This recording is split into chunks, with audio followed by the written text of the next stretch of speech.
What's your name? Your first name? I'm Peter. Oh, now I forgot to ask you. I'm Jerry. Oh, hello, Jerry. Now, let's see now. What's the point of having a girl's picture, especially in two picture frames? I have two picture frames, you remember? And I never see the pretty ladies more than once, and most of them would be caught in the same room with a camera. It's odd, and I wonder if it's sad. Hello? No.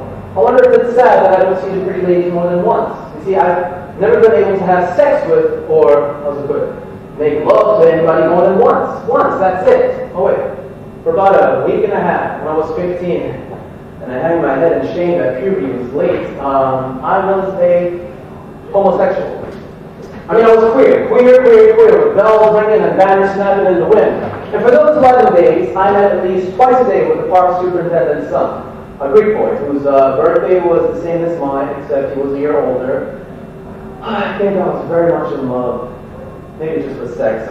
But that was the jazz of a very special hotel, wasn't it? And now, let's see. Do I love the ladies? Really? I love them? For about an hour. Well, I guess it's pretty simple. You just haven't met the right... Look, are you going to tell me to get married and have parakeets? Well, forget the parakeets and stay single if you want. Alright, I'm sorry. You're not angry?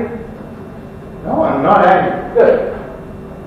Interesting that you asked me about the picture frames. So I would have thought you would ask me about pornographic playing cards. Well, I've seen those cards. Well, that's not the point, but... Well, I suppose when you're a kid, you and your pals have passed it around or, had a pack of your own. Well, I guess four of us did. And you threw it away just before you got married. No, look here. I didn't need those things when I got older. No. Well, I'd rather not talk about these things. So don't. Besides, I wasn't trying to plumb your post-adolescent sexual life in our times. What I was trying to get at was the value difference of pornographic playing cards when you're a kid and pornographic playing cards when you're older. You see, when you're a kid, you use the cards as a substitute for real experience. And when you're older, you use real experience for the substitute of fantasy. But I imagine you'd rather hear about what happened at the zoo. Oh, yeah, the two, yeah. Well, let me tell you about why I went. Well, let me tell you something. I told you about the fourth floor of the rooming house where I live. I think the rooms are better as you go down floor by floor. I guess they are. I don't know. I don't know any of the people that live on the second and third floors. Oh wait, I do know that there's a lady living on the third floor in the front. I know because she cries all the time.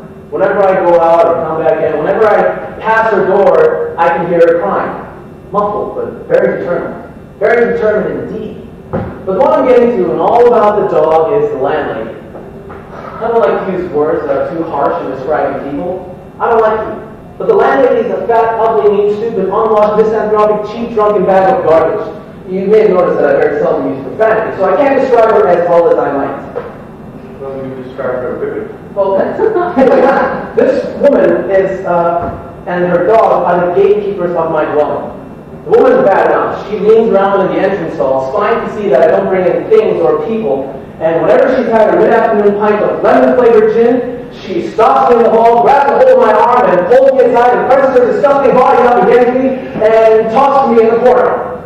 Now, the smell of her body and her breath, you can't imagine. And somewhere in that pea-sized brain of hers, an organ that was just enough to let her eat, drink, and emit. She has some foul parody of sexual desire. And I, Peter, I am the object of her sweaty lust.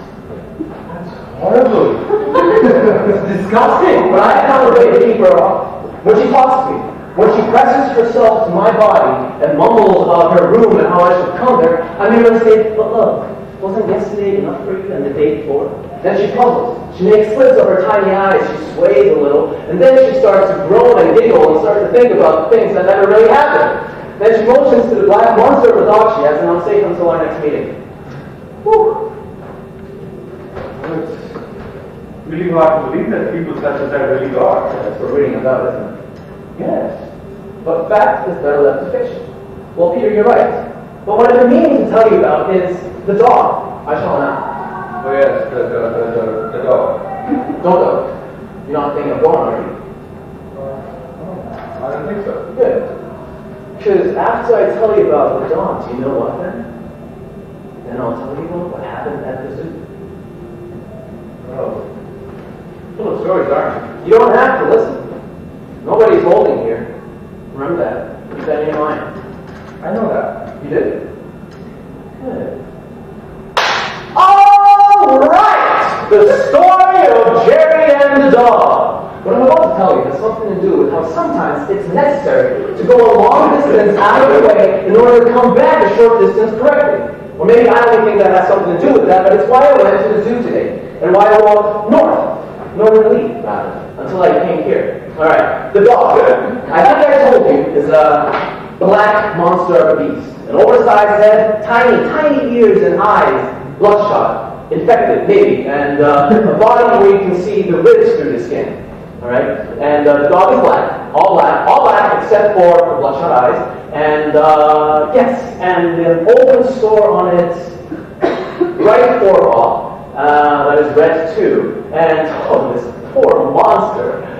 And I do believe it's an old dog. It's certainly a misused one. Almost always has an erection of sorts that is red too. And what else? Yes, there is a gray, yellow, white color too. When he